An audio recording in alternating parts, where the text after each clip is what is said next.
Point of order, Mr. Jacob Rees-Mogg.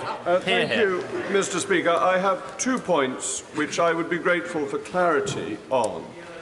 The first of all, under Section 9 of the Order of the House setting out the terms of this debate, which says that no motion may be made other than by a Minister of the Crown, you've interpreted that that allows for an amendment to be made to the motion, but then that motion as amended has to be put, which is the motion, which needs to be put by a Minister of the Crown under the order.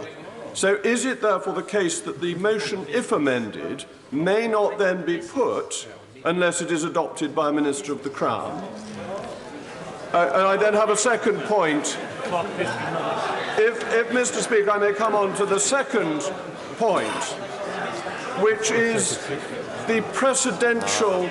I've heard the honourable gentleman's first point, but I would like to hear his second. Mr. Jacob Rees-Mogg. Mr. Speaker, the second point really does relate to the interpretation of the word forthwith, and for the benefit of the Commons Journal tomorrow, how this is to be understood in future when these matters arise. If you look at page 458 of Erskine May, which I'm sure you have, it says that they must be put forthwith without any possibility of amendment, which reads as if it is a single set rather than simply forthwith qualified in this way. But the question that then arises is on the other important standing orders that are affected by the forthwith question. I think particularly of Standing Order 44 relating to disorderly conduct, which states that it must be put forthwith, but makes no mention of amendment one way or another, and it seems to me it would be deeply troublesome if forthwith came to allow for amendments under such circumstances, and therefore I think the precedential effect of your ruling needs to be clarified. On the second point, which is not altogether dissimilar to that raised earlier by the right honourable gentleman, the member for Chingford and Woodford Green, I'm happy to reflect on that point.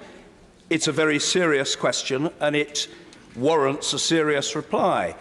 I'm not sure that it is reasonable to expect, and I'm not sure that the honourable gentleman is seeking a full reply today, but if he is saying to me in his typically courteous way, Mr. Speaker, this is an important matter and we need a judgment on it, either from the chair alone or acting on the advice, for example, of the Procedure Committee, I agree with him.